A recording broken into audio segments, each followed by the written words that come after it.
Senja itu, langit kota Jakarta merona oranye keemasan, seolah-olah berusaha menutupi gurat-gurat lelah yang terpahat di wajahku.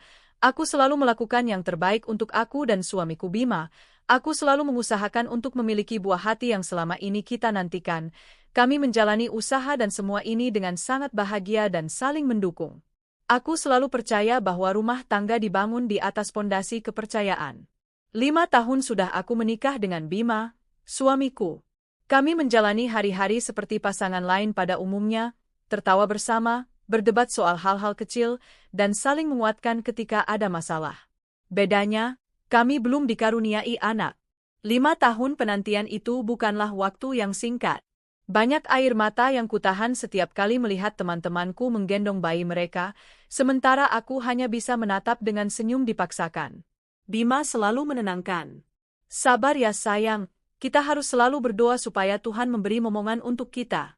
Mungkin Tuhan masih menyiapkan waktu terbaik untuk kita, katanya setiap kali aku mulai terlihat sedih. Aku berusaha percaya, meski kadang hatiku goyah.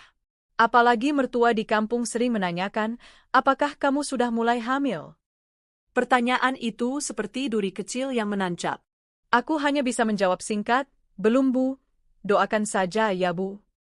Namun di balik semua itu, aku tetap mencintai Bima. Dia adalah suami yang penuh perhatian. Setiap pulang kerja, dia selalu membawakan makanan kecil untukku, meski hanya makanan kecil seperti martabak atau kue sederhana. Walau sesederhana itu membuatku merasa istimewa.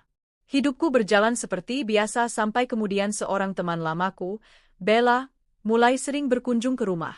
Bella adalah teman di saat kuliahku dulu. Kami tidak terlalu dekat saat kuliah, tapi setelah menikah justru sering bertemu kembali. Dia sudah menikah lebih dulu dariku, dan saat ini punya 2 anak. Satu berusia 3 tahun, dan satunya masih bayi yang baru berumur beberapa bulan. Kedatangan mereka membuat suasana rumah hangat. Awalnya aku senang. Rumahku jadi ramai dengan tawa anak kecil. Aku yang sudah lama menantikan anak, merasa sedikit terhibur dengan kehadiran mereka. Bayi Bella yang masih merah itu sering kutimang-timang sambil mencium bau khas bayi yang menenangkan. Lucu sekali anakmu. Lah, kataku suatu kali sambil menepuk-nepuk lembut punggung bayinya yang baru saja menyusu. Iya, rewel sedikit sih, namanya juga bayi, jawabnya sambil terkekeh. Namun, ada sesuatu yang aneh dari Bella. Rumahnya sebenarnya sangat jauh, di luar kota. Membutuhkan perjalanan hampir 4 jam untuk sampai ke rumahku ini, tapi entah kenapa, dia rajin sekali datang. Bahkan bisa sampai 4 kali dalam seminggu. Apa nggak capek? Lah, rumahmu kan jauh, tanyaku suatu kali. Ah, nggak apa-apa. Lagian anak-anak betah di sini. Rumahmu adem, enak buat mereka main. Suamiku juga sering sibuk, jadi aku sekalian main ke sini biar nggak kesepian, jawabnya ringan. Aku mengangguk saja. Masuk akal, meski dalam hati tetap bertanya-tanya. Bagaimana bisa dia punya banyak waktu untuk bolak-balik sejauh itu dengan 2 anak kecil? Yang membuatku semakin heran adalah perhatian Bima terhadap anak-anak Bella. Suamiku terlihat sangat senang mengurus mereka. Saat Bella datang, Bima selalu menyambut dengan antusias. Dia akan menggendong anak sulung Bella, mengajaknya main, atau bahkan ikut mengganti popok bayinya. Kamu terlihat sudah terbiasa mengganti popok bayi. Terlihat sangat biasa? Aku bercanda waktu itu, saat melihat Bima sibuk memasang popok sekali pakai ke bayi Bella. Hehehe, belajar aja, sayangku, siapa tahu nanti berguna buat anak kita sendiri, jawabnya sambil tersenyum lebar. Jawaban itu membuatku terharu sekaligus menaruh sedikit rasa heran. Karena selama ini, kalau aku mengajak bicara soal punya anak, Bima selalu menenangkan dengan kata-kata pasrah. Tapi saat bersama anak-anak Bella, semangatnya seperti berbeda. Aku mencoba menepis pikiran negatif itu. Aku selalu percaya, jangan pernah berprasangka buruk pada suami. Bisa jadi aku hanya terlalu sensitif karena keinginanku memiliki anak begitu besar. Namun, keanehan-keanehan kecil mulai muncul. Suatu kali, aku bertanya pada Bella tentang suaminya. Lah, suamimu kerja apa sih? Kok jarang kelihatan? Oh, dia sibuk banget, kerjaannya sering keluar kota, jawab Bella cepat, sambil sibuk menggoyang-goyangkan bayinya yang mulai rewel. Wah, ya sesekali ajak ke sini dong. biar kenal juga sama kami. Ah, nanti deh kalau ada waktu. Dia benar-benar sibuk banget. Bahkan weekend pun kadang masih kerja, ujarnya dengan senyum canggung. Aku mengangguk, meski di dalam hati ada yang mengganjal. Rasanya aneh, seorang suami tidak pernah sekalipun bisa menyempatkan waktu untuk sekadar bertemu, apalagi jika istrinya sering pergi jauh ke rumah temannya.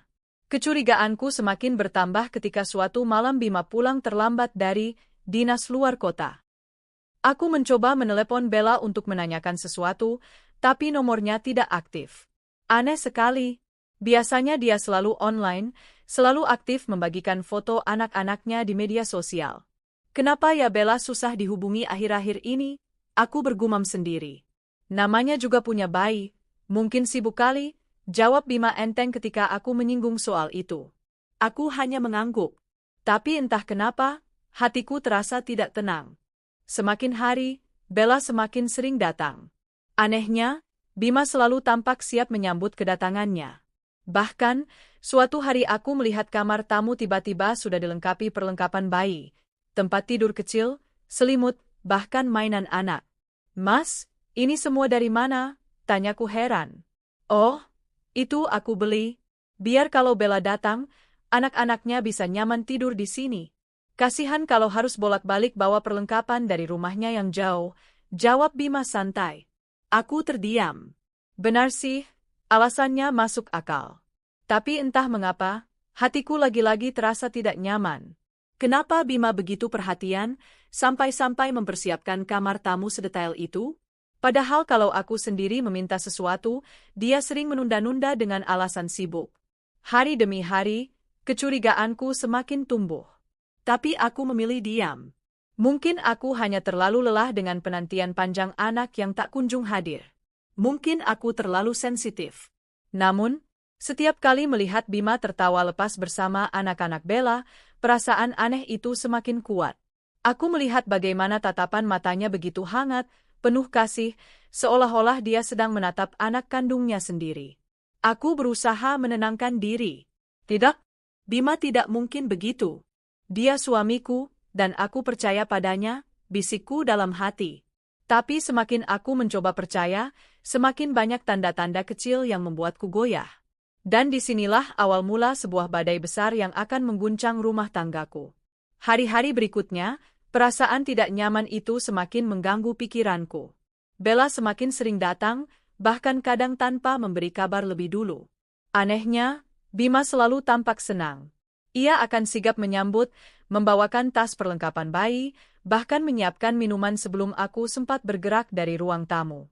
Aduh, repot banget, Mas, kata Bella suatu sore sambil tersenyum malu-malu. Ah, nggak repot kok. Kamu kan bawa anak-anak, pasti capek, jawab Bima sambil menggendong anak sulung Bella dengan luwes. Aku hanya duduk terdiam, memperhatikan mereka. Senyumku kaku, hatiku terasa asing di rumahku sendiri. Keanehan lain muncul ketika kamar tamu makin lengkap dengan perlengkapan bayi. Ada botol susu, bedak, bahkan mainan baru. Mas, kamu beli semua ini? Tanyaku dengan nada menahan heran. Iya, sayang. Kasihan kalau mereka bolak-balik bawa barang berat, jawabnya enteng. Jawaban yang masuk akal, tapi kenapa aku merasa ada sesuatu yang disembunyikan? Kecurigaanku bertambah setiap kali Bima mengaku ada dinas keluar kota. Aneh sekali, hampir selalu bertepatan dengan saat Bella sulit dihubungi. Pernah suatu kali aku mencoba menelponnya berkali-kali, tapi ponselnya mati. Saat kutanya esoknya, dia hanya menjawab, "Ah, aku ketiduran, ponsel lowat." Jawaban itu terdengar terlalu dibuat-buat. Aku mulai merasa ada benang merah yang menghubungkan semua ini, tapi aku belum punya bukti. Dalam hatiku ada suara yang berteriak menyuruhku mencari tahu, namun ada juga suara yang memintaku untuk tetap percaya. Malam demi malam, aku tidur dengan gelisah. Kecurigaan itu kian tumbuh, seperti api kecil yang siap menyala besar kapan saja. Hari ini Bella dating lagi dengan kedua anaknya. Seperti biasa suamiku menyambutnya dengan penuh bahagia, dia ikut merawat bayinya dengan penuh cinta. Malamnya udara terasa lebih dingin dari biasanya. Hujan baru saja reda, menyisakan sisa-sisa gemericik air yang menetes dari atap rumah. Jam dinding di kamarku menunjukkan pukul 1:30 dini hari. Aku terbangun karena tenggorokan kering. Bima biasanya selalu berada di sampingku, entah memelukku erat atau sekadar terlelap dengan dengkuran halusnya. Tapi kali ini, sisi ranjangku kosong. Aku menoleh dengan perasaan aneh. Selimutnya tersingkap, bantalnya masih hangat. Artinya, dia baru saja bangun.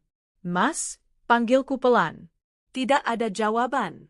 Aku mengira ia mungkin sedang ke kamar mandi.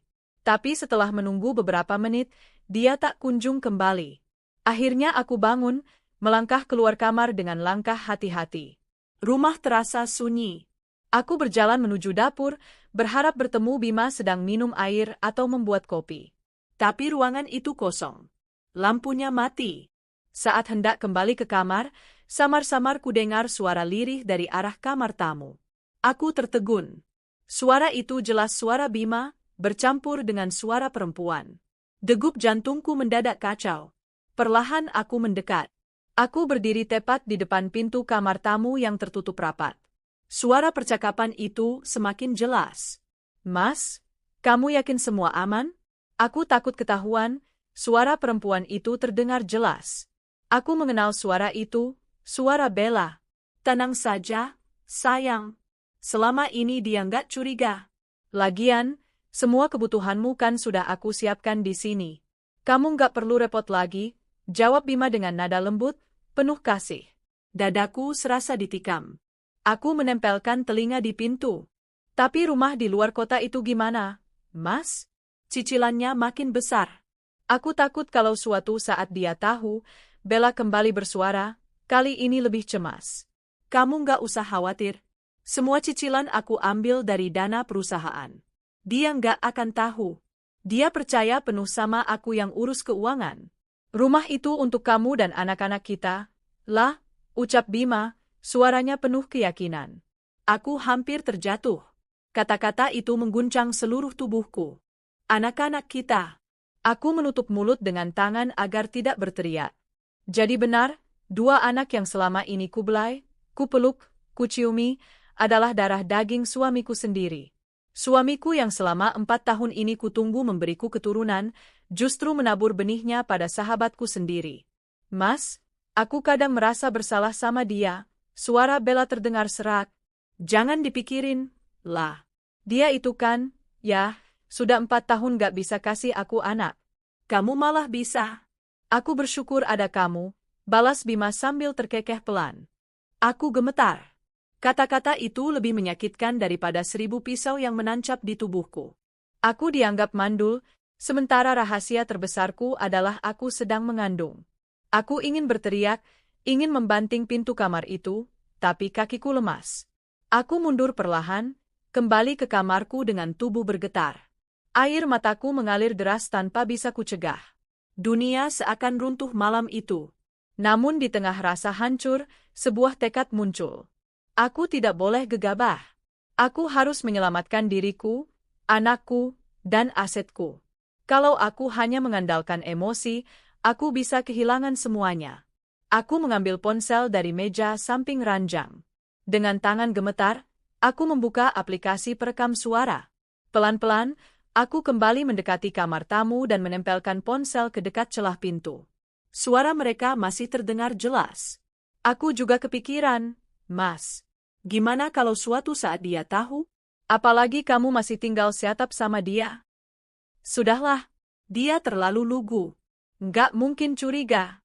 Lagian aku selalu punya alasan kalau harus dinas. Saat aku sama kamu, dia pikir aku kerja di luar kota." "Aman," jawab Bima penuh percaya diri. Aku merekam setiap kata. Bukti ini akan sangat berharga. Setelah cukup, aku mundur lagi. Kakiku terasa goyah. Aku masuk kamar, menutup pintu rapat-rapat, lalu menenggelamkan wajahku di bantal agar tangisku tak terdengar. Di kepalaku hanya ada satu pertanyaan. Kenapa yang melakukan itu adalah teman karibku sendiri?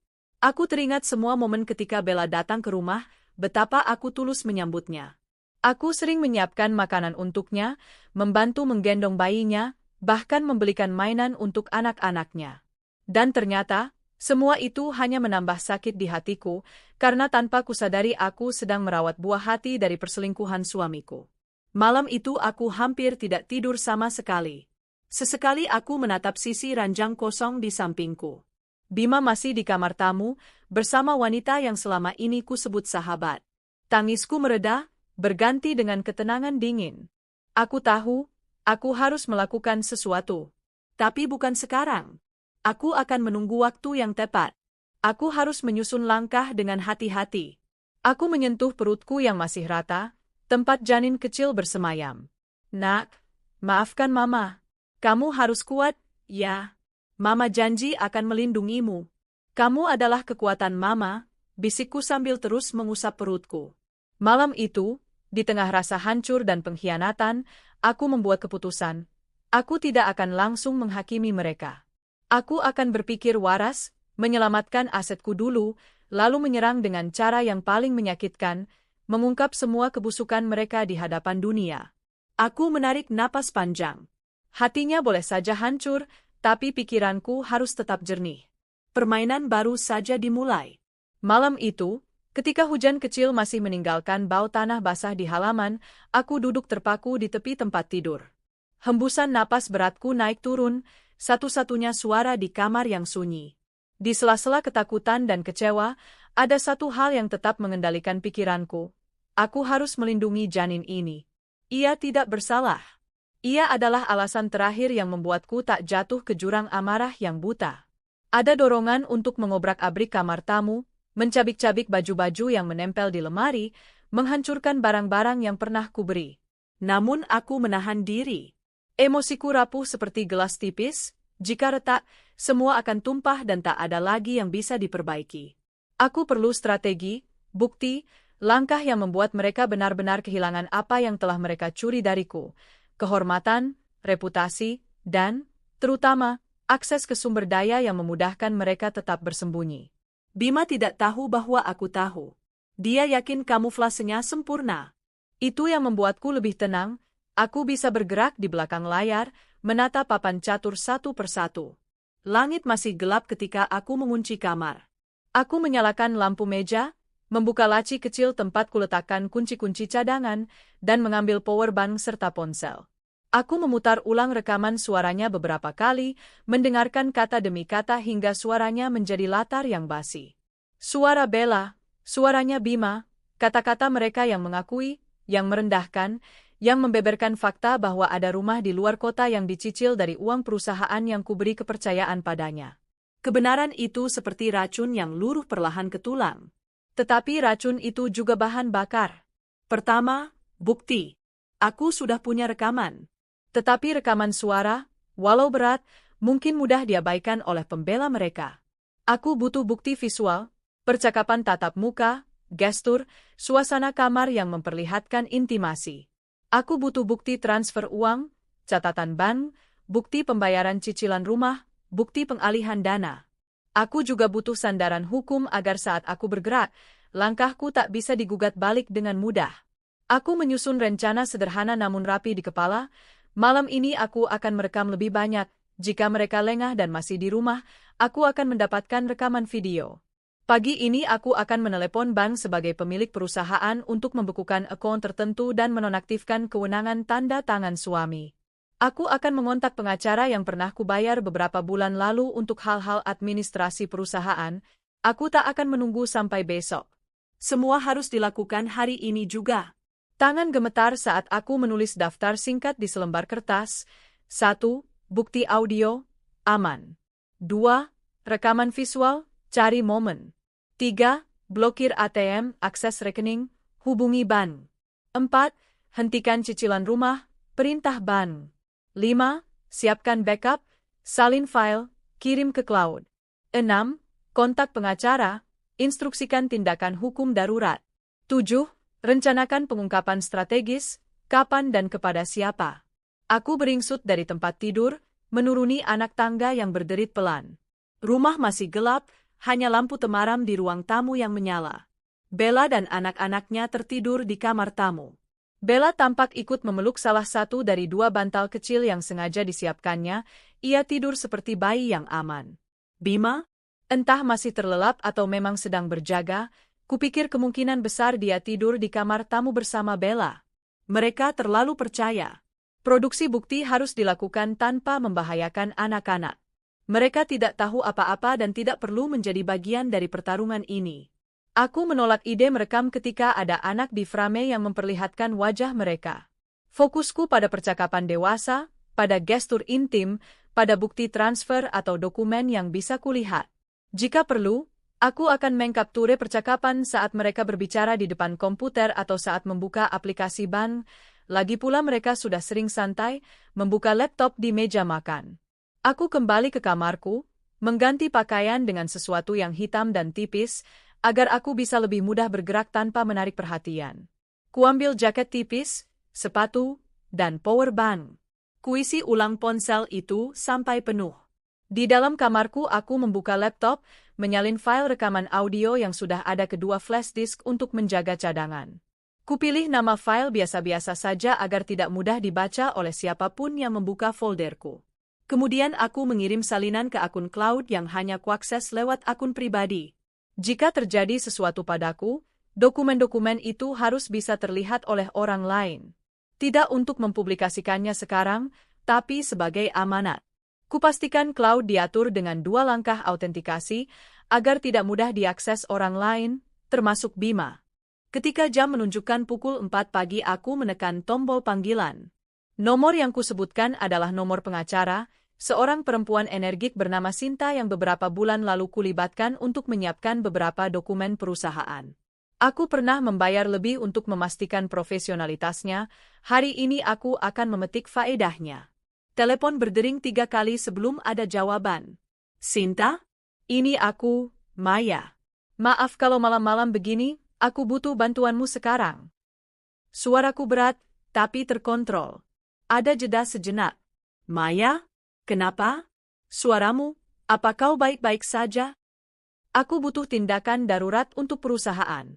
Ada indikasi penyalahgunaan dana oleh pihak internal, orang yang kupercayai. Aku akan ke kantor bank sekarang.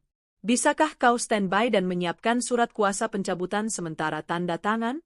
Juga, apa ada langkah cepat untuk membekukan transaksi tertentu? Aku mengatur kata-kata seefisien mungkin. Sinta menarik napas. Ini serius, Maya. Aku butuh bukti awal, rekaman atau dokumen transfer. Tapi jika kau pemilik sah perusahaan, kita bisa mengajukan permintaan pembekuan akses. Pergilah ke bank sekarang, bawa identitas, akta perusahaan, dan semua bukti yang kau punya. Aku akan datang, dan aku bisa menyiapkan dokumen hukum darurat. Kau tidak sendirian. Terima kasih, jawabku singkat. Aku akan ke bank sekarang. Kulirikan kepala sedikit, menyadari anakku dalam kandungan yang seakan bergetar mengikuti detak jantungku sendiri. Nak, tetap tenang ya, bisikku dalam hati. Lalu aku melangkah ke kamar mandi, membasuh muka, menyingkap rambut yang basah oleh sisa hujan kemarin. Jiwa ini tak boleh goyah. Di jalan, udara pagi masih dingin dan lembab. Kota baru saja mau terjaga. Di bank, aku harus bergerak cepat. Seperti yang kuduga, Bima akan kaget melihat tindakan tegas yang kuambil. Lebih penting lagi, aku tak ingin memberinya waktu agar dia memindahkan aset atau menghapus jejak. Bank cabang tempat suamiku biasa mengurus transaksi perusahaan terletak di pusat kota, sebuah gedung kaca dengan nama besar tertempel di atas pintu. Aku masuk dengan tenang, memakai wajah biasa yang selalu kubawa pada saat rapat bisnis, tenang, yakin, sedikit dingin. Seorang security menyambut dan memberitahu bahwa jam operasional belum dimulai, namun ketika kutunjukkan identitas dan menyebut namaku sebagai pemilik perusahaan X, perusahaan yang selama ini dikelola Bima, mereka mengarahkan ke kantor manajer. Manajer cabang, Pak Hendra, datang dengan setelan rapi. Aku pernah bertemu beliau, percakapan kami profesional dalam beberapa transaksi besar. Maya, ada yang bisa saya bantu? Sapanya ramah. Ada. Ini masalah mendesak. Saya pemilik sah PT Arwana. Aku menyebut nama perusahaan yang aku pegang, dan saya minta supaya akses akun yang ditandatangani atau dipegang oleh saudara Bima Hartono dibekukan sementara. Kami mencurigai penyalahgunaan dana untuk kepentingan pribadi. Saya membawa bukti awal. Aku menyerahkan flash disk yang sudah kucetak labelnya, Evidence 01. Pak Hendra membuka flash disk di komputernya dengan ekspresi serius ketika aku menjelaskan kronologi singkatnya. Ia mengangkat alis saat mendengar ada rumah yang dicicil dari dana perusahaan, lalu ia melihat rekaman audio yang kusebut. Setelah mendengarkan sepintas, ia menatapku penuh empati namun profesional. Kami bisa melakukan pembekuan sementara pada rekening perusahaan dengan permintaan pemilik resmi. Tentu saja akan kami lakukan melalui prosedur internal. Namun untuk menyegel properti yang dicicil, itu butuh permintaan resmi dari pihak pemilik hak jaminan. Biasanya bank akan melakukan tindakan atas permintaan internal dan berdasarkan perjanjian kredit. Sementara, kami bisa memblokir kartu ATM terkait, menonaktifkan akses internet banking, dan menghentikan standing instruction untuk transfer otomatis. Pak Hendra menjelaskan satu persatu, nada bicaranya terkontrol. Aku ingin dilakukan semua itu sekarang, kataku. Blokir saja akses Bima. Dia tidak punya wewenang lagi menandatangani transaksi hingga aku meninjau semua bukti dan mengatur pertemuan dengan Dewan Komisaris. Suaraku mantap, tidak ada lagi gemetar di antara kata-kataku. Prosedur berjalan cepat. Aku menyerahkan dokumen legal perusahaan, KTP, akta bahwa aku pemilik saham mayoritas, notulen rapat pemegang saham yang memuat wewenangku. Mereka mencatat, memotret berkas, dan mulai memproses pembekuan. Telepon internal sibuk berdering. Dalam hitungan jam, beberapa kartu debit yang dikeluarkan atas nama perusahaan dan atas nama pribadi Bima sudah diblokir. Internet banking suami dinonaktifkan sementara. Petugas bank mencatat permintaan penghentian standing instruction dan komitmen diberikan bahwa bank akan mengontak pihak kreditor rumah di luar kota untuk menghentikan pembayaran secara otomatis sampai ada keputusan lebih lanjut. Ada rasa lega kecil mengalir di dadaku. Aku tahu langkah ini hanya awal, tapi sekarang mereka kehilangan kemampuan untuk menggerakkan dana dari perusahaan secara mudah.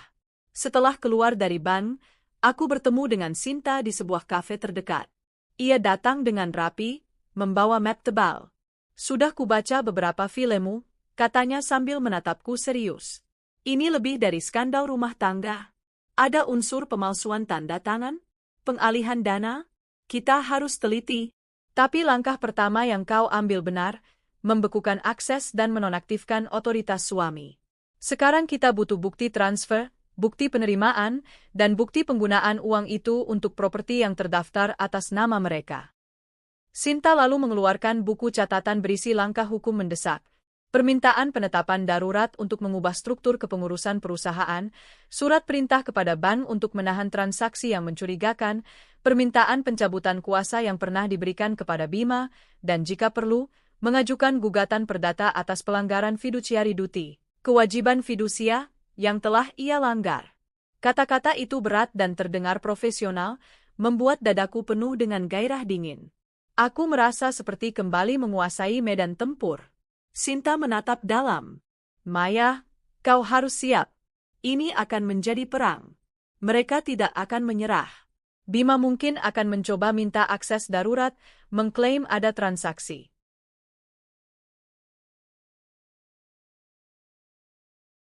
Penting. Bella mungkin akan protes. Tapi kita punya langkah hukum. Kita juga akan mengamankan bukti-bukti lain, chat, email, bukti transfer, dan saksi yang mungkin tahu. Siap? Ia menekan pertanyaan itu seperti memberikan tantangan. Siap. Kata itu bergema di kepalaku. Siap bukan berarti tidak sakit. Siap berarti aku memilih hidupku di atas kemarahan yang bisa menghancurkan. Siap berarti aku akan menjaga anak ini, menjaga perusahaan, dan menghukum pengkhianatan dengan cara yang paling efektif. Mencabut semua sumber daya yang mereka gunakan untuk membangun kebohongan itu. Sore datang dengan cepat. Setelah pertemuan singkat dengan Sinta, aku kembali ke rumah. Aku membawa 2 flash disk, satu berisi rekaman audio yang kusimpan tadi malam, satu lagi akan kuisi dengan bukti lain jika masih ada. Di rumah, pemandangan berbeda. Bella tampak sibuk menyiapkan botol susu untuk bayinya. Bima duduk di sofa, menatap layar ponselnya dengan wajah tenang yang menipu. Matanya menatapku sekali, ada kebingungan, ada sedikit tanda tanya. Barangkali karena ia merasakan suasana dingin yang berbeda pada wajahku. Kau pulang cepat, ucapnya seperti biasa. Aku tersenyum tipis, nada suamiku coba kugapai sekadarnya. Iya, ada urusan. Aku mengurus beberapa hal perusahaan. Suaraku datar, terkendali. Aku tahu ia mendengar kata, perusahaan, dan otomatis melunakkan ekspresi. Mereka selalu tahu mana yang tidak boleh disentuh. Malam itu, setelah anak-anak Bella terlelap, aku menyiapkan kamera kecil di ruang tamu, bukan untuk menjebak anak-anak, tetapi untuk merekam percakapan yang mungkin ia lakukan di sofa. Aku tidak mau menunggu sampai ia beranjak ke kamar tamu. Jika Bima sudah curiga, mungkin ia akan mencoba menonaktifkan rekening lewat telepon dari ponselnya. Aku tak ingin menyerahkan kesempatan lagi. 2 jam berlalu.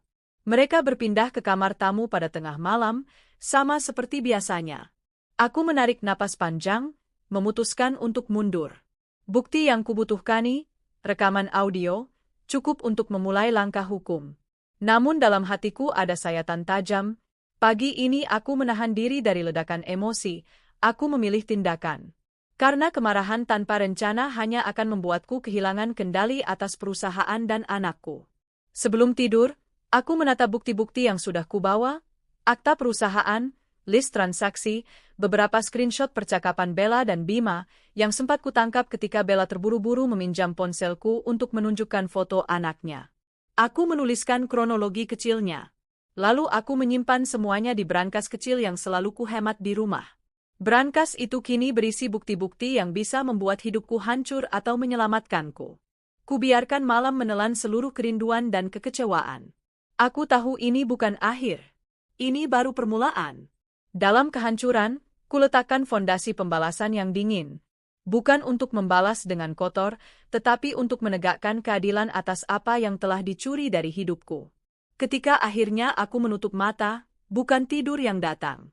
Rancangan-rancangan lain memenuhi kepala, panggilan kepada Dewan Komisaris, pertemuan darurat perusahaan, pengumpulan bukti transfer, rencana menghadirkan barisan saksi, karyawan yang mungkin tahu tentang penggunaan dana untuk properti pihak ketiga.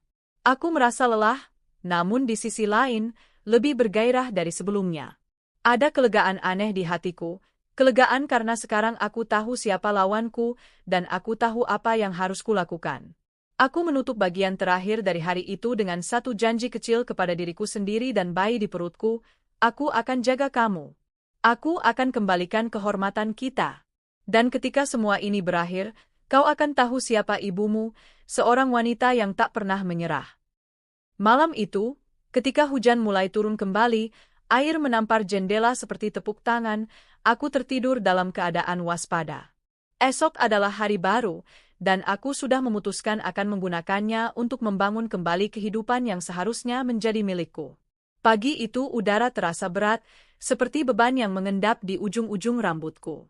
Matahari belum sepenuhnya meninggi, namun rumah sudah sibuk berjalan, bukan karena tawa keluarga, melainkan gema langkah-langkah kecil dari rencana yang selama ini kusembunyikan di balik senyumku. Semalam aku tidur dengan kepala penuh angka, dokumen, dan rekaman. Sekarang waktunya untuk mengeksekusi bagian paling rawan, menghadapi mereka langsung, bukan dengan amarah buta, tetapi dengan bukti di tangan. Aku menata napas beberapa kali sebelum membuka pintu kamar. Perutku membulat lembut di bawah kaos longgar yang kupakai, pengingat manis akan alasan semua perjuanganku. Bayi di dalam perut itu tak pernah kusalahkan, justru ia yang memberi keberanian. Aku melangkah ke ruang tamu dengan tenang. Bella sedang duduk di sofa, menggendong bayi sambil menyuapinya. Sang balita bermain dengan mobil-mobilan di tikar. Bima masih belum terlihat, mungkin sedang di kamar, mungkin baru saja keluar, aku tidak tahu. Namun hari ini aku harus bergerak agar semua yang tersembunyi tak lagi punya celah. Di meja, aku menaruh sebuah kamera kecil yang sudah kusiapkan. Ini bukan kamera haus sensasi, ini hanya alat, seperti pulpen yang menulis ulang kebenaran. Selain itu, aku membawa beberapa dokumen cetak, salinan bukti transfer, daftar cicilan rumah, surat konfirmasi pemblokiran rekening dari bank, dan satu flash disk berisi semua rekaman yang kubuat. Semuanya rapi, dingin, profesional. Tidak ada air mata di kertas itu, hanya keterangan fakta. Ketika Bima muncul dari arah dapur, membawa termos dan setengah menguap, Aku menatapnya lurus. Matanya cepat beralih ke wajahku. Ada sedikit tanya, sedikit rasa tak biasa yang langsung terasa. Mungkin karena aku lebih tenang dari biasanya, mungkin karena dia merasakan nuansa berbeda. Pagi, sapanya sebatas sopan, tanpa pelukan seperti dulu. Suaranya biasa saja, tapi untukku seperti suara asing. Ayo duduk, kataku, menepuk kursi di hadapanku. Kita perlu bicara dengan terang. Bima mengangkat alis, duduk. Bella memperhatikan kami dengan mata yang tak sepenuhnya mengerti. Aku memanggilnya, meminta dirinya duduk juga. Ia menatapku dan menurut, mungkin karena ia selalu menganggap aku seperti teman yang baik. Kami duduk, tanya Bella ragu-ragu.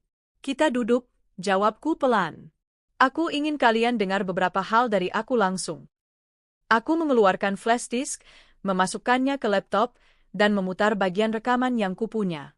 Suara mereka malam itu memenuhi ruang tamu, lembut, penuh rencana, begitu nyaman. Bella diam, bibirnya tercekat. Bima menatap layar seperti orang yang baru saja bermimpi buruk.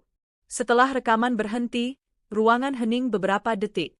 Kucatat reaksi mereka, Bella menunduk, wajah menajam, sementara Bima menelan ludah. Kalian berdua dengar sendiri, kan? Suaraku lembut tapi tajam, sebuah pisau kecil di tengah meja. Bima merespons lebih dulu. Maya, kau dengar itu?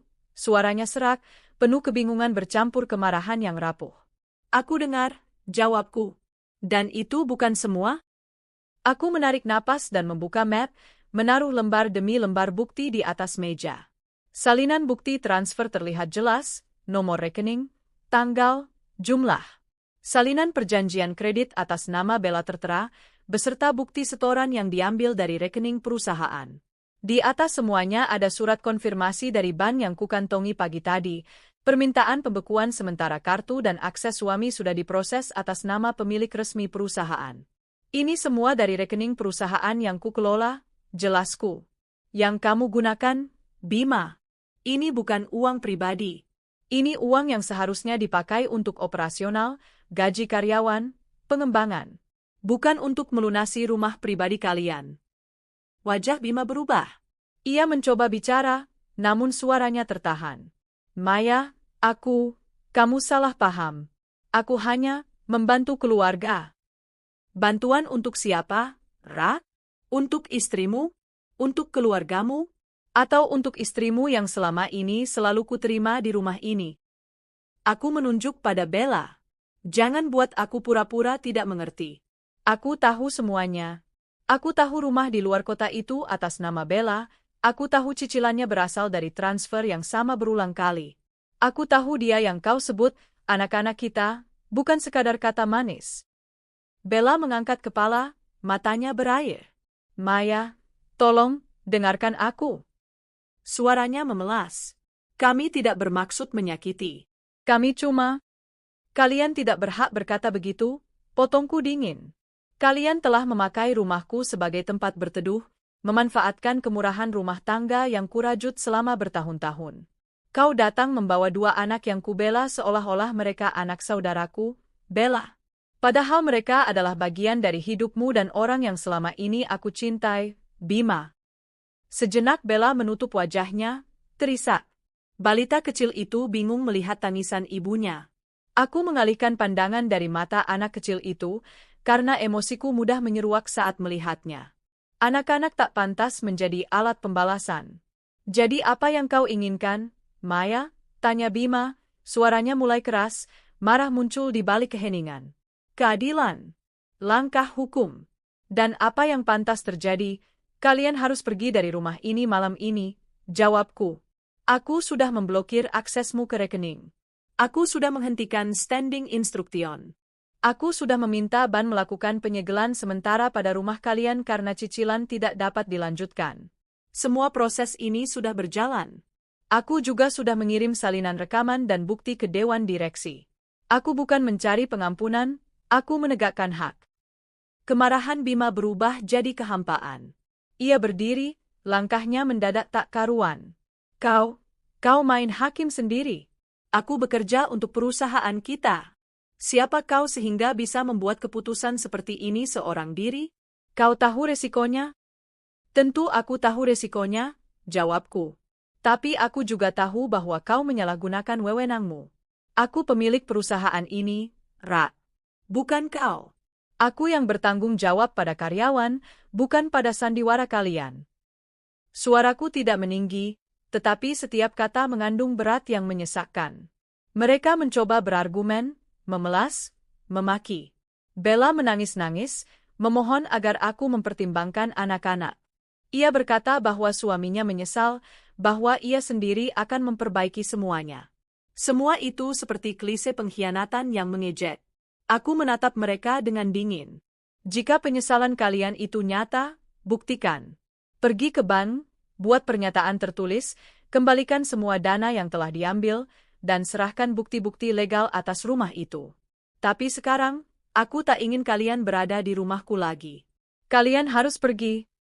Malamnya, dengan tas seadanya, mereka mencoba mengemasi barang. Aku melihat ada gebiman mengambil beberapa mainan anak, beberapa pakaian. Aku diam. Tidak ada drama besar, justru ada kebukelaan yang aneh, seolah-olah mereka sadar bahwa kebohongan telah runtuh.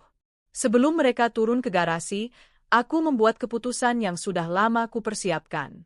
Aku menghubungi adik Bima di desa lewat pesan singkat, lalu langsung mengirimkan link ke folder berisi bukti, rekaman video, audio, dan seluruh dokumen. Pesanku singkat, mohon baca. Ini terkait keluarga kita. Lebih baik keluarga tahu dari sekarang. Selang beberapa jam kemudian, telepon mulai berdering. Mereka yang kukir tidak mungkin tahu langsung, kini satu persatu mulai menerima pesan. Reaksi awalnya campur aduk, tak percaya, terkejut, dan kemudian bisik-bisik telepon yang segera menyebar. Aku sadar, ketika keluarga mengetahui, maka implikasi sosialnya tidak akan hanya sampai di rumah kami. Bima mencoba menghalangi agar keluarganya tidak tahu. Jangan kau kirim itu.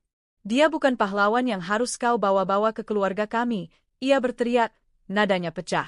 Namun aktingnya terlalu lamban untuk mencegah pesan sudah menyebar. Apalagi aku telah mengirim ke perusahaan, ke bagian HR, dan menuntut pertemuan darurat Dewan Komisaris. Sebagai pemilik saham mayoritas, permintaanku tak bisa diabaikan. Rapat darurat pun digelar segera. Malam itu kami mengantarkan mereka ke pinggiran kota. Mereka memilih pulang ke kampung halaman Bima, membawa sisa-sisa harga diri yang remuk. Aku mengantar dengan mobilku, menunggu mereka naik taksi online karena aku tak mau melihat wajah mereka lagi di rumahku. Saat taksi datang dan lampu kota memantul di kaca, Bella menangis terseduh-seduh, suaminya menunduk tanpa kata. Mereka pergi. Setelah mereka pergi, aku memastikan pintu terkunci. Di ruang tamu yang kini hening, aku duduk sendirian, menatap pilar-pilar cahaya yang menembus gorden. Hatiku sakit, tetapi lebih dari itu ada kosong yang membakar. Kekhawatiran akan masa depan, kebingungan akan bagaimana anakku nanti akan bertanya tentang ayah, dan rasa kehilangan karena persahabatan hancur. Namun ada juga kata lain, kata yang kian menguat, aku berhasil. Aku mengambil tindakan sebelum semuanya hilang. Keesokan harinya, teleponku berdering tak henti. Dari sisi rumah, kabar berhamburan, keluarga Bima di desa tahu, tetangga membica-biman perjalanan Bella dan Bima yang pulang ke kampung dengan wajah merah. Di kantor, HR menelepon, menanyakan dokumen dan menyampaikan kabar, Dewan Komisaris sedang mengadakan rapat mendesak. Aku mendengarkan, menahan gelombang emosi dan menjawab dengan profesionalisme. Maya, kami terkejut menerima materi. Suara ketua dewan terdengar di garis telepon. Mohon hadir ke rapat. Kita akan bahas langkah internal perusahaan terhadap pelanggaran ini. Akan saya hadiri, jawabku. Aku ingin semua prosedur dijalankan secara adil sesuai bukti. Sementara itu, Bella mencoba menghubungiku berkali-kali, berjanji akan mengembalikan uang, memohon ampun. Aku tidak membalas. Aku tidak ingin dengar alasan lagi. Tidak sekarang. Aku punya perusahaan yang harus kubawa, ada karyawan yang bergantung pada stabilitas keuangan, dan di dalam rahimku ada nyawa yang jarang boleh kuabaikan.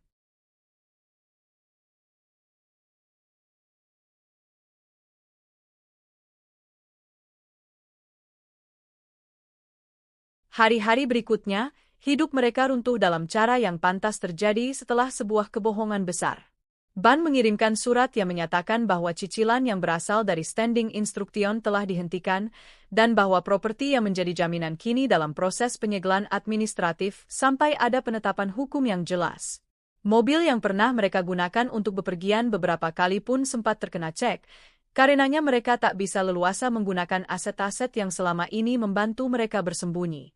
Lebih menyakitkan bagi mereka, kabar itu merembet ke kampung. Keluarga Bima, yang selama ini menaruh harap pada reputasi keluarganya, menjadi sumber kebingungan, antara marah dan malu. Sebuah keputusan dibuat di kampung. Mereka meminta Bima dan Bella pulang, menghadapi apa yang telah terjadi, dan menanggung sendiri aib itu di hadapan keluarga besar. Di desa, gosip berjalan cepat. Mereka menjadi sasaran bisik-bisik, orang yang dulu memberi salam kini menunduk, menahan kata. Aku menonton semua itu seperti menonton hujan turun pada atap rumah tetangga, dingin, tanpa empati, namun terasa adil. Aku tidak membahagiakan penderitaan orang lain, aku hanya melihat konsekuensi dari pilihan mereka. Kadang antara empati dan keadilan harus ada batas. Di kantor, keputusan berat diambil cepat. Dewan Komisaris menyatakan bahwa Bima diberhentikan sementara dari jabatannya sampai penyelidikan selesai. Mereka menilai adanya kelalaian dan penyalahgunaan dana, dan memulai audit menyeluruh. Beberapa orang yang pernah bekerja sama dengannya memberikan kesaksian bahwa ada transaksi-transaksi yang tidak lazim, transfer ke rekening yang tidak terdaftar sebagai supplier atau vendor, pengeluaran yang tidak proporsional. Semua bukti yang kuberikan menjadi rujukan, dan langkah hukum dimulai. Bima berusaha membela diri, mencoba mengklaim bahwa ia melakukan bantuan demi keluarga, bahwa ia menutupinya agar tidak membuat perusahaan kacau. Bella mengirim pesan panjang memohon keringanan, bahkan datang ke rumah minta pengampunan. Ia bersimpuh memohon ampun padaku. Aku menatapnya, tak mampu lagi percaya. Kebohongan itu begitu menjalar, dan hanya ada satu obat, konsekuensi. Hidupku pun menata ulang dirinya. Proses hukum menyita banyak waktu, namun aku harus tetap jalani rutinitas sebagai CEO. Aku pimpin rapat demi rapat, menandatangani dokumen, dan memastikan perusahaan tetap stabil. Di sela-sela semua itu, aku pergi ke klinik untuk pemeriksaan rutin kehamilan, bayi ini tetap menjadi pusat dari hidupku. Dokter menanyakan kesehatanku, memberi saran, dan aku pulang dengan janji pada diriku sendiri, aku akan selesaikan semua ini demi masa depan anak. Malam-malamku kini diisi bukan lagi dengan cemas menunggu tindakan suami, tetapi dengan penataan ulang hidup, memperkuat tim manajemen, memeriksa laporan audit, menyiapkan pertemuan dengan pengacara untuk menindaklanjuti penyalahgunaan dana. Ada kelelahan? Tentu saja. Namun ada juga kekuatan baru, kekuatan yang muncul dari mengetahui siapa diriku ketika segala sesuatu dirampas. Di satu sore ketika pekerjaan menumpuk, aku membuka kembali video rekaman yang kupunya. Aku memutar adegan-adegan ketika Bima begitu lembut memeluk anak-anak mereka, ketika Bella tertawa lepas, dan ketika mereka berbicara serius tentang rumah yang kini disegel. Tangan kecil di perutku bergetar, dan seakan menjawab semua rasa letihku. Dalam hati aku berbisik, maafkan Mama yang dulu terlalu percaya. Mama akan tumbuh menjadi lebih kuat untukmu. Waktu berlalu, denting jam di rumah terus berjalan. Mereka yang dulu mengira bisa bersembunyi di balik kebohongan kini harus belajar menanggung akibat. Aku tidak menari atas kehancuran mereka, aku hanya menegakkan hak-hak yang sempat dicuri. Di akhir hari, ketika rumah kembali sepi, aku duduk di ruang kerja, menatap langit-langit yang mulai memudar keabu-abuan. Ada luka, tapi juga ada harapan. Masa depan yang akan kutata untuk anak ini bukan untuk dibayangi pengkhianatan, melainkan untuk dibangun oleh kerja keras, kehormatan, dan ketegasan. Dan di situ pula, di antara rasa sakit dan tugas, aku menemukan kembali jati diriku, bukan lagi istri yang pasrah menunggu anak, melainkan wanita yang berdiri tegak, memimpin perusahaan, dan menjaga kehidupan baru yang tumbuh di dalam rahimnya, tanpa bayang-bayang pengkhianatan lagi. Angin sore berhembus lembut menembus gorden jendela rumahku. Aku duduk di kursi kerja, menatap berkas-berkas laporan keuangan yang baru saja diaudit. Hari itu adalah hari pertama perusahaan berjalan tanpa Bima di dalamnya. Anehnya, segalanya terasa lebih ringan. Beban yang selama ini tersembunyi di balik kepercayaan palsu akhirnya lepas. Namun di balik ketenangan kantor, aku tahu badai sedang menimpa Bima dan Bella. Telepon genggamku berdering lagi, pesan demi pesan masuk dari keluarga besar Bima di desa. Ada yang menanyakan kebenaran kabar, ada yang hanya mengirimkan emoji sedih, ada pula yang terang-terangan menuliskan kemarahan. Maya, kenapa kamu tidak cerita lebih awal? Kami malu di kampung. Orang-orang sudah membicabiman Bima dan Bella. Mereka pulang dengan wajah tertunduk. Semua orang tahu sekarang. Bahkan anak-anak muda di warung kopi membicabimannya sampai malam. Aku membaca pesan itu dengan perasaan campur aduk. Aku tahu ini akan terjadi. Di kampung, gosip berjalan lebih cepat dari sepeda motor. Sekali kabar buruk menyebar, nama baik bisa hancur dalam hitungan hari. Sementara itu, aku mendapat kabar dari seorang kerabat jauh di desa. Bima dan Bella tiba di rumah orang tua Bima dengan 2 anak mereka. Kedatangan mereka bukannya disambut hangat, melainkan penuh tanda tanya. Wajah-wajah tetangga menatap dari balik pagar bambu, anak-anak kecil berbisik sambil menunjuk-nunjuk. "Kenapa pulang mendadak?" tanya ibunya Bima, dengan nada cemas bercampur marah. Bima hanya menunduk. "Ada masalah, Bu?" "Masalah apa? Kok banyak orang bilang kamu dikeluarkan dari perusahaan, rumahmu disegel ban, dan, apa betul anak-anak ini dari Bella?" Suara ibunya meninggi, nyaris berteriak. Bella yang berdiri di sampingnya langsung menangis. "Bu, jangan salahkan kami. Kami hanya ingin bahagia." Tetapi siapa yang bisa menerima alasan itu dengan mudah? Desa kecil tidak pernah sepi dari obrolan. Malam itu juga, berita tentang mereka menyebar, bahwa Bima berselingkuh dengan sahabat istrinya, bahwa mereka diam-diam menikah siri tanpa sepengetahuan keluarga, dan bahwa rumah mereka di kota kini disegel ban karena cicilan macet. Orang-orang mulai menjauhi mereka. Bahkan tetangga yang biasanya ramah, kini pura-pura sibuk ketika berpapasan. Di warung, orang bergumam, kasihan ibunya Bima, punya anak macam itu. Malu sekali. Bima mulai kehilangan wibawa. Ia yang dulu dikenal sebagai pria sukses dengan istri cantik dan perusahaan besar, kini hanya seorang lelaki pengangguran yang pulang ke desa dengan 2 anak kecil dan seorang perempuan yang dianggap perusak rumah tangga. Sementara itu, kehidupanku berjalan ke arah yang berlawanan. Perusahaan mulai menata ulang diri. Aku duduk di ruang rapat bersama tim manajemen, mendengarkan laporan auditor. Mereka menemukan cukup banyak kejanggalan dalam pengelolaan keuangan selama 2 tahun terakhir. Banyak dana dialihkan ke rekening pribadi Bima, jumlahnya tidak kecil. "Bu Maya," kata auditor itu, "semua bukti sudah lengkap. Jika Ibu ingin membawa kasus ini ke ranah hukum, peluang menang sangat besar." Aku menutup map, menarik napas panjang. Ada bagian diriku yang ingin menyeret Bima ke meja hijau, memastikan ia membayar semua kesalahannya. Tapi ada pula bagian lain yang lelah, yang hanya ingin semua ini selesai tanpa drama lebih jauh. "Untuk sementara, kita bekukan semua aset atas nama Bima," kataku akhirnya. "Soal hukum, kita bicabiman lagi nanti. Prioritas sekarang adalah memastikan perusahaan tetap stabil." Semua mengangguk. Aku merasa bangga pada diriku sendiri. Dulu aku hanya seorang istri yang mengandalkan suami untuk mengurus keuangan. Kini aku berdiri sendiri, memimpin rapat, membuat keputusan besar. Namun meski terlihat tegar di luar, hatiku tetap rapuh. Setiap malam, aku berbicara pada bayi di dalam kandunganku. "Nak, Mama lelah. Tapi Mama kuat karena ada kamu. Kamu hadiah terbesar dalam hidup Mama. Jangan khawatir, ya. Kita akan baik-baik saja." Beberapa hari kemudian, sebuah pesan masuk dari nomor Bima. "Maya, aku mohon. Jangan hancurkan hidupku. Aku sudah salah, aku tahu. Tapi kumohon, beri aku kesempatan. Anak-anak butuh ayah. Aku rela meninggalkan Bella kalau itu yang kamu mau." Aku membaca pesan itu dengan tangan bergetar, lalu tertawa pahit. Relakah dia meninggalkan Bella setelah 2 anak lahir dari rahim perempuan itu? Permohonan itu tidak lagi punya arti. Bagiku, semua sudah berakhir. Aku tidak membalas. Namun Bima tidak berhenti. Ia menelepon berkali-kali, meninggalkan pesan suara panjang berisi tangisan dan janji palsu. Bella pun sempat menghubungiku, mengatakan bahwa ia bersedia mengalah demi rumah tanggaku kembali utuh. Kata-kata itu membuatku muak. Mereka mengira aku begitu putus asa sehingga akan menerima remah pengkhianatan mereka. Di desa, kehidupan mereka semakin sulit. Orang tua Bima menolak menanggung biaya hidup cucu-cucu yang lahir dari perselingkuhan.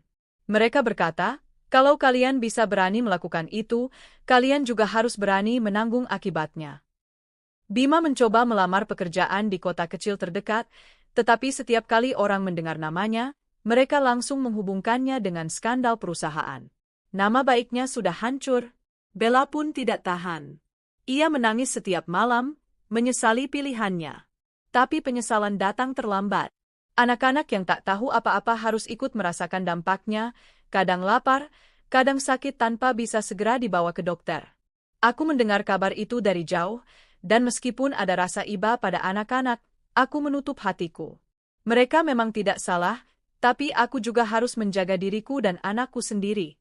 Jika aku kembali melibatkan diri, aku bisa hancur lagi.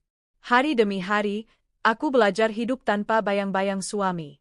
Aku belajar mengurus perusahaan, menata jadwal, bahkan memutuskan kebijakan besar.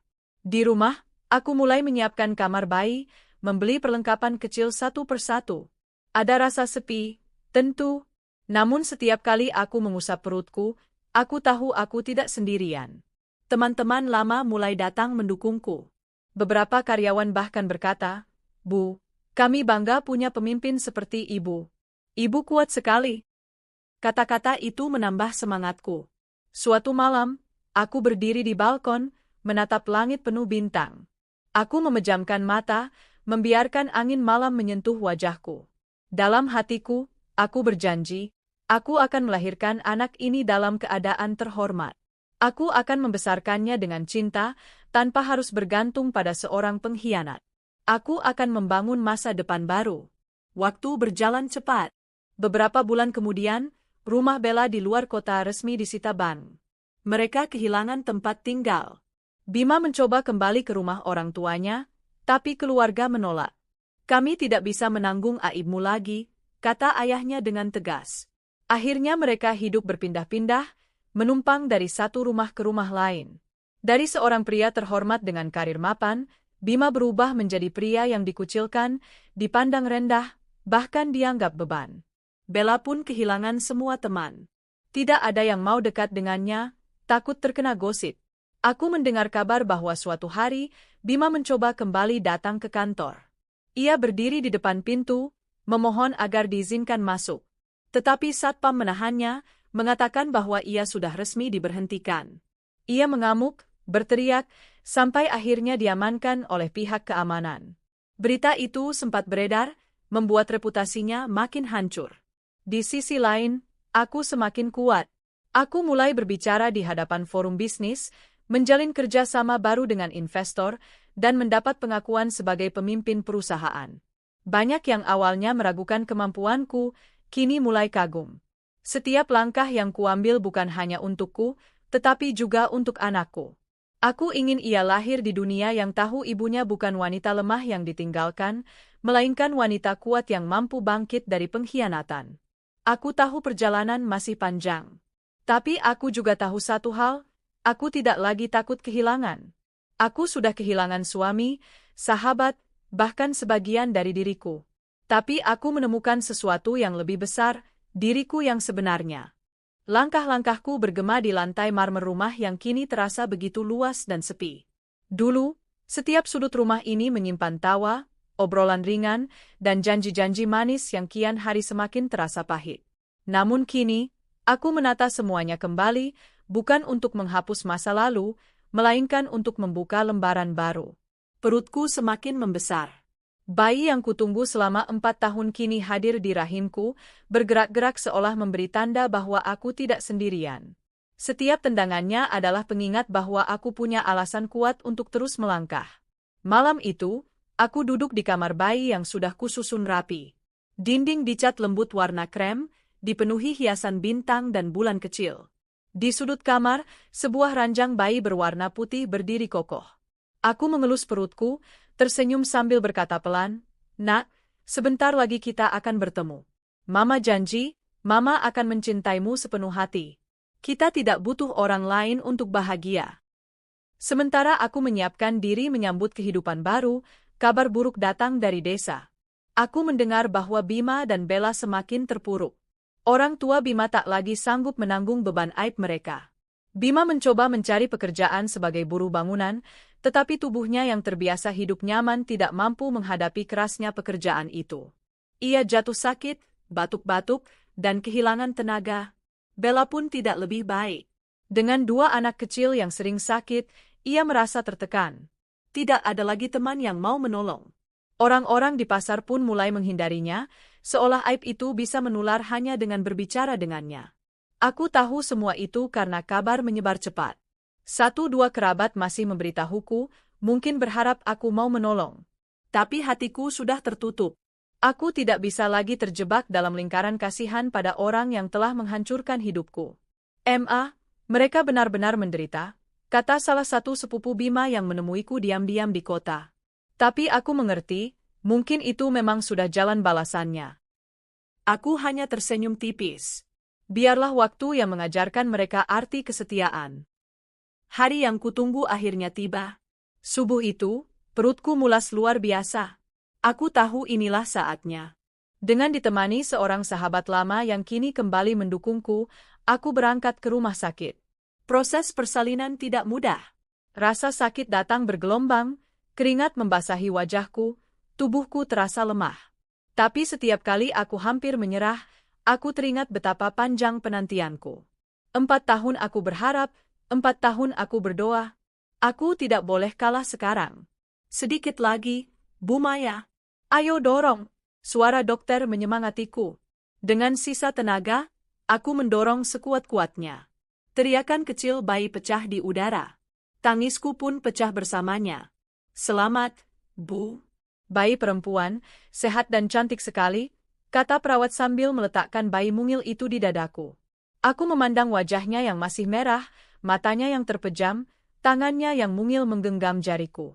Hati ini dipenuhi rasa syukur yang tak terhingga. Selamat datang, bidadari kecilku. Mulai hari ini, Mama akan hidup hanya untukmu. Hari-hariku berubah total. Dari seorang pemimpin perusahaan, aku berubah menjadi seorang ibu yang begadang setiap malam, mengganti popok, menyusui, dan menenangkan tangisan bayi. Lelah? Sangat. Tapi lelah itu terasa manis. Di sela kesibukan kantor, aku selalu menyempatkan diri pulang lebih cepat agar bisa memeluk putriku. Setiap kali aku menatap wajah polosnya, semua sakit hati seolah sirna. Kehadirannya adalah obat dari luka yang begitu dalam. Orang-orang di sekitarku kagum. Bu Maya, bagaimana ibu bisa mengurus perusahaan besar sekaligus bayi sendirian? Tanya salah satu rekan kerja. Aku hanya tersenyum. Kalau kita punya alasan kuat untuk hidup, semua bisa dijalani. Suatu sore, ketika aku baru saja pulang dari kantor, seorang pria berdiri di depan rumahku. Tubuhnya kurus, wajahnya kusut, janggutnya tak terurus. Aku tertegun. Itu Bima. Maya, suaranya parau. Kumohon, biarkan aku melihat anakku. Aku tahu aku salah. Tapi kumohon, jangan jauhkan aku dari bayimu. Aku menatapnya tajam. Anak ini bukan milikmu, Bima. Anak ini adalah milikku. Kamu tidak punya hak sedikit pun. Jangan begitu, Maya. Aku sudah kehilangan segalanya. Aku bahkan tidak punya tempat tinggal. Kumohon, beri aku kesempatan memperbaiki semuanya. Aku tertawa pahit. Memperbaiki? Apa yang bisa kamu perbaiki setelah semua kehancuran ini? Kamu sudah memilih Bella, sudah membangun keluarga dengan dia. Sekarang tanggung jawabmu ada di sana, bukan di sini. Bima terdiam. Matanya berkaca-kaca, tapi aku tidak lagi luluh. Aku menutup pintu perlahan, meninggalkannya di teras. Dari balik kaca, aku melihat ia duduk lemas, lalu pergi dengan langkah gontai. Beberapa minggu kemudian, aku mendengar kabar bahwa Bella tidak kuat menahan tekanan. Ia sering sakit-sakitan, bahkan sempat meninggalkan anak-anaknya di rumah orang tua Bima. Banyak orang di desa mencibirnya, menyebutnya perusak rumah tangga, dan istri haram. Aku hanya bisa menghela napas. Hidup memang penuh karma. Apa yang ditanam, itulah yang dituai. Sementara itu, aku terus bangkit. Perusahaan yang kuurus kini semakin berkembang. Banyak investor baru yang datang karena melihat integritasku. Aku mulai diundang sebagai pembicara dalam seminar, berbagi kisah tentang kepemimpinan perempuan.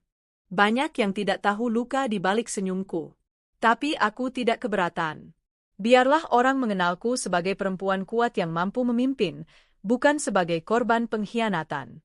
Putriku tumbuh sehat dan ceria. Setiap kali aku pulang, ia berlari kecil menyambutku dengan senyum manis. Kehadirannya adalah alasan terbesar mengapa aku mampu melewati semua badai. Beberapa tahun kemudian, tanpa sengaja aku kembali ke desa saat ada acara keluarga. Di sana, aku melihat Bima dari kejauhan. Ia tampak tua, lusuh, dan tidak lagi berwibawa. Di sampingnya, Bella berjalan tertunduk, anak-anak mereka tumbuh tanpa keceriaan. Mereka melihatku.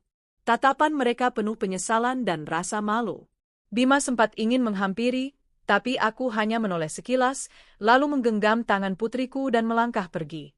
Aku tidak lagi marah, tidak lagi sakit. Yang tersisa hanya rasa iba dan syukur karena aku sudah memilih jalan yang benar. Kini aku hidup tenang bersama putriku. Aku membangun rumah tangga kecil yang penuh cinta, meski hanya berdua. Aku membesarkan anakku dengan nilai kesetiaan, kejujuran, dan keberanian. Aku belajar bahwa kebahagiaan tidak selalu harus hadir dari pasangan. Kebahagiaan sejati bisa kita ciptakan sendiri dengan keberanian melepaskan yang meracuni hidup kita. Bima dan Bella memilih jalan mereka, dan mereka menanggung akibatnya. Aku memilih jalan berbeda, jalan yang penuh perjuangan, tapi juga penuh berkah. Malam itu, ketika menidurkan putriku, aku berbisik pelan di telinganya. "Nak, terima kasih sudah hadir. Kamu alasan Mama tetap kuat. Kamu hadiah terbesar dari Tuhan. Bersamamu, Mama sudah lebih dari cukup." Dan di sanalah kebahagiaanku dimulai. Bukan kebahagiaan yang bergantung pada orang lain, melainkan kebahagiaan yang lahir dari diriku sendiri dan dari tawa kecil putriku yang selalu menjadi cahaya dalam gelapku. Aku sering bertanya pada diriku sendiri, apakah aku benar-benar sudah sembuh dari luka itu? Setiap kali pertanyaan itu muncul, aku menatap wajah anakku. Sosok kecil yang kini beranjak remaja, dengan mata yang bersinar seperti bintang di malam gelap. Dan jawabanku selalu sama, ya, aku sudah sembuh. Karena aku memilih untuk sembuh. Hidup setelah pengkhianatan bukanlah jalan yang mulus. Ada hari-hari ketika bayangan masa lalu masih datang, menghantui seperti mimpi buruk yang tak diundang. Ada saat-saat ketika aku terbangun di malam hari, keringat dingin mengucur, teringat percakapan Bima dengan Bella di kamar tamu rumahku. Kata-kata mereka masih jelas di telingaku, seakan baru kemarin aku mendengarnya. Namun semakin aku beranjak jauh dari masa lalu, semakin aku menyadari bahwa rasa sakit itu telah membentukku. Luka itu memang dalam, tapi dari luka itulah tumbuh keberanian yang tidak pernah aku tahu ada dalam diriku. Tahun-tahun pertama membesarkan anakku sendirian adalah ujian terberat dalam hidupku. Aku harus membagi waktu antara menjadi pemimpin perusahaan dan menjadi ibu yang penuh kasih. Pagi-pagi buta aku sudah bangun, menyiapkan sarapan, memakaikan seragam sekolah, mengepang rambutnya. Setelah mengantarnya ke sekolah, aku langsung ke kantor, menghadiri rapat, memutuskan kebijakan penting. Sore hari aku menjemputnya, lalu menghabiskan malam dengan membantunya mengerjakan PR, mendongeng, atau sekadar memeluknya hingga ia terlelap. Ada kalanya tubuhku sangat lelah, seakan tak sanggup melangkah lagi. Tapi setiap kali ia menatapku dengan senyum polos, semua rasa lelah itu lenyap. "Emma, aku punya mama terbaik di dunia," katanya suatu malam sebelum tidur. Aku menangis diam-diam setelah ia terlelap. Kata-kata sederhana itu lebih berharga dari semua pujian, lebih kuat dari semua luka. Mengelola perusahaan tanpa Bima adalah tantangan lain. Banyak orang meragukanku di awal. Beberapa investor bahkan terang-terangan menanyakan, apakah Anda sanggup memimpin sendirian? Aku hanya tersenyum. Tidak ada pemimpin yang benar-benar sendirian. Saya punya tim. Dan saya punya tekad. Perlahan, Satu persatu keraguan itu sirna. Perusahaan tidak hanya bertahan, tapi juga tumbuh. Aku membuat terobosan, membuka cabang baru, menjalin kemitraan dengan pihak asing. Namaku mulai dikenal, bukan sebagai istri Bima, melainkan sebagai Maya, pemimpin yang tangguh. Ada kepuasan tersendiri di sana. Aku membuktikan bahwa aku bukan sekadar bayangan seseorang. Aku berdiri di atas kakiku sendiri. Waktu terus berjalan. Suatu hari, bertahun-tahun setelah peristiwa itu, aku tanpa sengaja bertemu Bima di kota. Ia tampak lusuh, wajahnya lebih tua dari usianya, tubuhnya kurus. Di sampingnya, Bella berjalan menunduk, sementara anak-anak mereka mengikuti dari belakang dengan pakaian sederhana. Tatapan kami bertemu sejenak. Ada kesedihan dalam matanya, juga penyesalan yang dalam. Ia mencoba tersenyum, tetapi aku hanya mengangguk singkat, lalu menggandeng tangan putriku dan melangkah pergi. Anakku sempat bertanya, siapa itu? Aku menatapnya lembut. Hanya orang dari masa lalu Mama. Dan aku benar-benar tulus. Tidak ada lagi amarah, tidak ada lagi dendam. Yang tersisa hanyalah rasa lega karena aku sudah jauh dari mereka, dan rasa syukur karena aku tidak ikut tenggelam bersama pilihan buruk mereka. Butuh waktu lama bagiku untuk memaafkan, bukan mereka, tapi diriku sendiri. Aku pernah menyalahkan diriku karena tidak menyadari lebih cepat, karena terlalu percaya, karena tidak cukup menjaga. Tapi lama-lama aku mengerti, pengkhianatan bukan salah korban, melainkan keserakahan pelaku. Aku belajar melepaskan. Aku belajar menerima bahwa tidak semua orang bisa kita kendalikan. Yang bisa kita kendalikan hanyalah cara kita merespons. Kini, setiap kali aku melihat ke belakang, aku tidak lagi melihat tragedi. Aku melihat sebuah pelajaran berharga yang menjadikanku lebih kuat, lebih bijak, lebih tegar. Kebahagiaan itu akhirnya sederhana. Bukan mobil mewah, bukan rumah besar, bukan gelimang harta. Kebahagiaan itu adalah bisa pulang ke rumah, melihat anakku berlari kecil menyambutku dengan senyum lebar. Kebahagiaan itu adalah bisa duduk di teras rumah sambil menyeruput teh hangat, mendengar canda tawanya. Aku tidak lagi membutuhkan validasi dari siapapun. Aku tidak butuh pengakuan dari keluarga Bima, tidak butuh permintaan maaf dari Bella, tidak butuh kembali ke masa lalu. Aku hanya butuh hidup damai bersama anakku. Suatu malam, ketika anakku sudah cukup besar untuk mengerti, ia bertanya, kenapa Papa tidak pernah bersama kita? Pertanyaan itu menusuk hatiku. Tapi aku tahu suatu hari ia harus tahu kebenaran, meski dengan cara yang tepat. Aku menarik napas panjang, lalu berkata, Papa pernah membuat pilihan yang salah, Nak. Dan Mama memilih untuk tidak ikut dalam pilihan itu. Yang penting kamu tahu, kamu lahir dari doa Mama, dan kamu adalah hadiah paling indah dalam hidup Mama. Ia memelukku erat. Aku tidak butuh Papa, Aku hanya butuh Mama. Air mataku mengalir. Malam itu, aku merasa semua perjuanganku tidak sia-sia. Kini aku berdiri sebagai wanita yang berbeda. Aku bukan lagi Maya yang dulu selalu bergantung pada suami dan sahabat. Aku adalah Maya yang berani berdiri sendiri, yang mampu menghadapi badai, yang bisa membangun masa depan tanpa bayang-bayang pengkhianatan. Aku sadar, hidup tidak pernah sempurna. Tapi aku juga sadar, kebahagiaan sejati bukanlah menunggu orang lain membahagiakan kita, melainkan keberanian untuk menciptakannya sendiri. Anakku adalah buktinya. Ia tumbuh cerdas, penuh kasih, dan selalu menjadi sumber kekuatanku. Ada pepatah yang bilang, jika ingin menulis bab baru, jangan lupa menutup bab lama. Bagiku, bab lama itu adalah Bima dan Bella. Aku sudah menutup buku itu rapat-rapat. Aku tidak lagi mencari kabar tentang mereka. Jikapun sesekali mendengar gosip dari orang lain, aku hanya mengangguk tanpa komentar. Hidup mereka adalah urusan mereka. Hidupku adalah tentang aku dan anakku. Aku sudah menutup buku lama, dan kini aku menulis buku baru dengan tinta keberanian dan cinta. Ketika aku berdiri di balkon rumah suatu malam, menatap langit berbintang bersama anakku, aku tersenyum. Emma, bintang itu indah sekali, katanya sambil menunjuk ke atas. Aku mengangguk. Ya, Nak. Dan tahu tidak? Bintang itu hanya terlihat ketika langit gelap. Kalau tidak ada kegelapan, kita tidak bisa melihat keindahannya. Aku sadar, itulah hidupku. Luka, pengkhianatan, kegelapan, semua itu pernah menelanku. Tapi dari sanalah aku menemukan bintangku, anakku, keberanianku, kebahagiaanku. Aku menutup mataku, membiarkan angin malam menyentuh wajahku. Dalam hati, aku berbisik, "Terima kasih, Tuhan, karena Engkau mengajarkan aku arti cinta sejati lewat jalan yang sulit. Aku tidak menyesal lagi. Aku bahagia dengan pilihanku."